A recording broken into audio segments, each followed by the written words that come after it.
Sisi nilikuwa namwambia kwamba nitatumiwa na msaidizi wa kazi za ndani. Tutakuwa naye tu hapa ndani anisaidia kazi. Sinajua tena niko mwenyewe ndani. Mimi nitamsaidia kazi ambayo itakia mlemea. Unajua kuna kazi ambayo itakia mlemea na kazi ambayo nyepesi kwake. Kwa hiyo lazima nimsaidie basi. Sasa mama, huyu bora arudi nyumbani. Huyu msaidizi. Aiwanda. Sasa ashafika hadi nyumbani. Sasa mbona mnaanza marumbano tena? Ila wewe jamaa wewe. Umeanza mambo yako. Mtume. Ndio nikwambie kwa namba moja. Singua bwana. Sikia kwa vitu vile sawa. Kama ushakwai kwa demo ile. Ushakwai kabisa? Umemwona?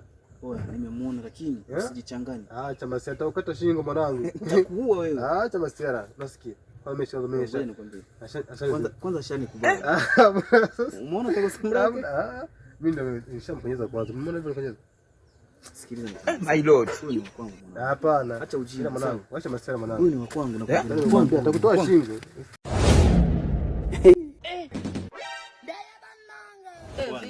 Sikiliza kwanza. Sawa.